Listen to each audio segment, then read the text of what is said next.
Fire Stephanie White. This team is fucking garbage. Garbage. This team is trash, bro. This coach is trash. This is sabotage, man. This is straight up sabotage. There's no way around it. There's no way around it. Body language and raw emotion tell a story that polite press conferences try to hide. What we just witnessed isn't your standard fan frustration after a tough loss. That is a boiling point. The accusations of intentional sabotage against a head coach are serious. But to understand why this narrative is catching fire and tearing through the fan base, we have to look past the yelling and examine the actual game tape. Indiana Fever, this started from the first quarter. In the first 2.5 minutes of the game, Caitlin Clark has 2 points, 3 assists, and a rebound. We off and rolling. We up 8-4. We come out of commercial break. Where the hell is Caitlin Clark at? Caitlin Clark got put on the bench with 6.5 minutes left in the first freaking quarter. That substitution pattern defies every conventional basketball metric. You have a generational playmaker who immediately generates an 8-4 advantage. She instantly produces 2 points, 3 assists, and a rebound in just 150 seconds of action. The offense is clicking, the defense is backpedaling, and then the whistle blows. Taking your primary engine out at the 6.5-minute mark of the first quarter completely halts any established rhythm. She can't even get warm. And we got the lead. She got 2 points, 3 assists, 1 rebound. We up 8-4. She comes out of the game.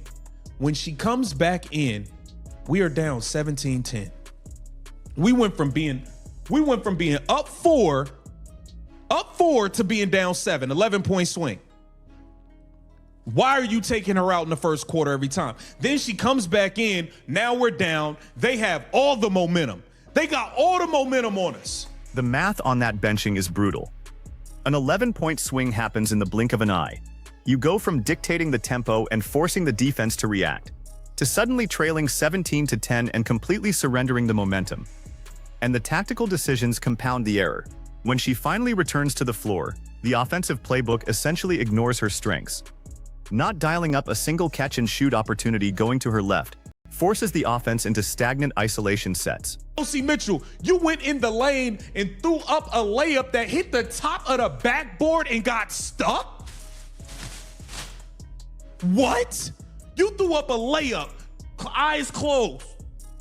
That shit hit the top of the backboard and got stuck?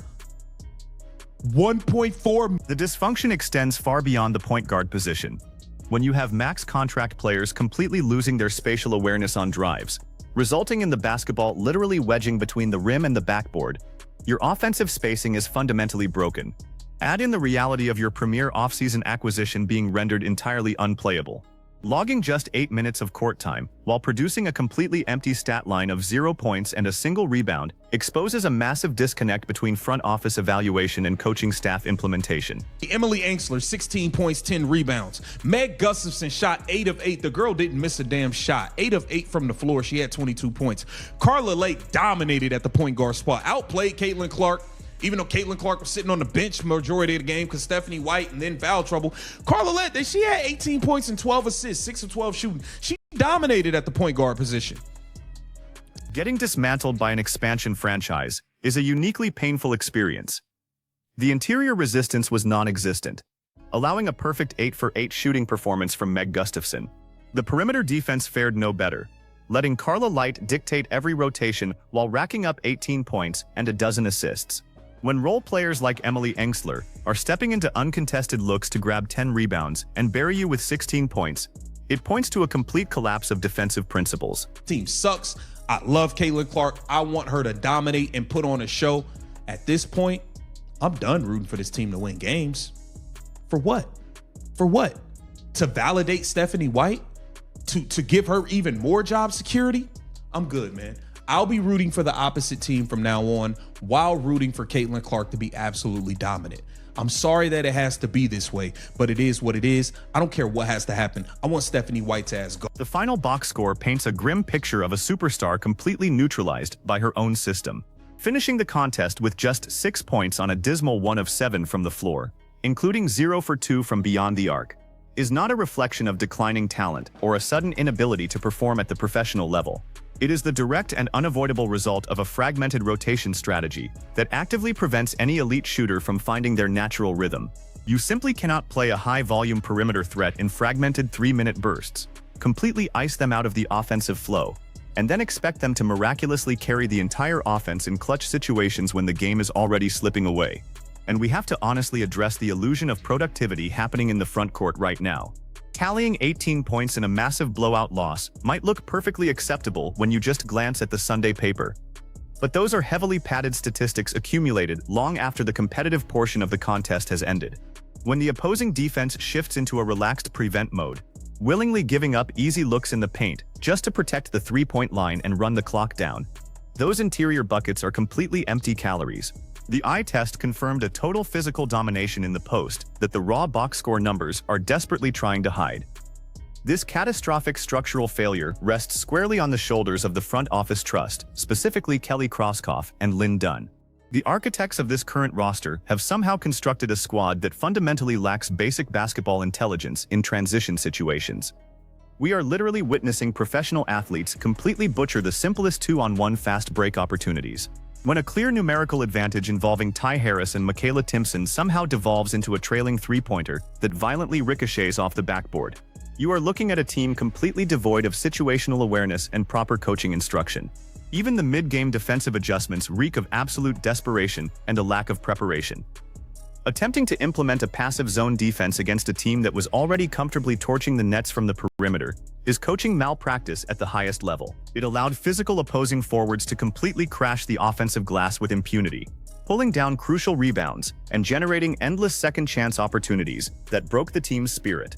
A successful zone requires elite verbal communication and perfectly connected rotations, two vital components this locker room clearly abandoned weeks ago.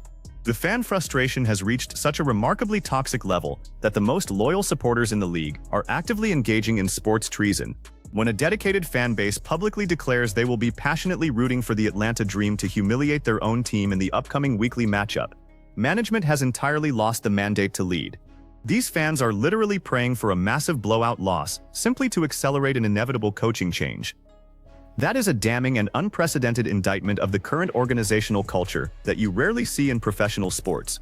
Think critically about the massive business implications of this confusing strategy. The league's television ratings, lucrative merchandise sales, and future revenue-sharing agreements under the upcoming collective bargaining negotiations are heavily tied to showcasing marquee generational talent. Purposefully suppressing that exact talent through bizarre substitution patterns and a stubborn playbook that refuses to highlight their distinct strengths doesn't just hurt the team's standing in the current win column. It actively damages the overall financial product. Network executives and advertisers do not pay premium broadcasting rights to watch transcendent stars languish on the bench in early, avoidable foul trouble while the offense devolves into contested, low-percentage shots. They invest heavily in the promise of spectacular, high-scoring performances. When a coaching staff actively works against the entertainment value of their own roster, they aren't just making poor basketball decisions, they are making terrible business decisions that impact the bottom line of the entire league ecosystem. Let us critically examine the secondary playmaking, or rather, the complete lack thereof in this current system. You have guards like Raven Johnson launching rushed perimeter shots that miss the rim entirely and hit the backboard. The overall shot selection across the entire roster indicates a total absence of a defined offensive hierarchy. When role players feel they might be benched at any random moment, they stop playing within the natural flow of the offense and start pressing the issue, taking the first available contested shot, rather than working for the best available open shot. It is a textbook example of how poor management and erratic minute distribution creates selfish, disjointed basketball. The whispers of demanding a trade are starting to get significantly louder across social media. And frankly, given the circumstances, they are entirely justified. Suggesting a blockbuster move to join Sandy Brondello in Toronto might seem incredibly drastic for a player this early in their professional journey. But professional athletes only have a finite window of prime earning and physical performance potential to maximize their legacy. Wasting those absolutely crucial developmental years under a regime that actively works against your specific skill set is a potential career killer. The very real threat of relocation might be the only remaining leverage left to force this stubborn ownership group into making the necessary front office and coaching changes. Players of this magnitude do not have to settle for mediocrity. and the current landscape of the league empowers them to seek out environments that actually value and utilize their unique contributions. This incredibly tense dynamic is going to continue deteriorating at a rapid pace until a definitive sweeping move is made. You simply cannot repair a working relationship when professional trust has been completely shattered on national television for the entire basketball world to witness. The players clearly know the offensive schemes aren't working. The season ticket holders know the rotational philosophies are fundamentally flawed. And most importantly, the opponents clearly know exactly how to exploit the internal tension. Allowing an expansion franchise like the Portland Fire to secure the very first 100-point game in their team's history against your defense is the ultimate low point. It exposes a lack of pride and a lack of resistance that goes far beyond missed assignments. Every single game played under this current, dysfunctional structure is doing severe, long-term damage to the franchise's prestigious reputation and its future ability to attract premium free agents who want to play in a stable, winning environment. So the ultimate question falls directly and unavoidably into the lap of the primary ownership group. Are you truly willing to sacrifice the absolute most promising foundation in the history of your entire organization just to avoid the temporary embarrassment of admitting a massive hiring mistake? Keeping this specific coaching staff intact means fully accepting mediocre execution, padded individual statistics in guaranteed blowout losses, and a fundamentally broken offensive system that frustrates everyone involved. The documented evidence of this failure is overwhelming. It is captured on film, and it is reflected in the dismal record. We are watching a slow-motion collapse that could have been easily prevented with competent leadership and basic rotational logic.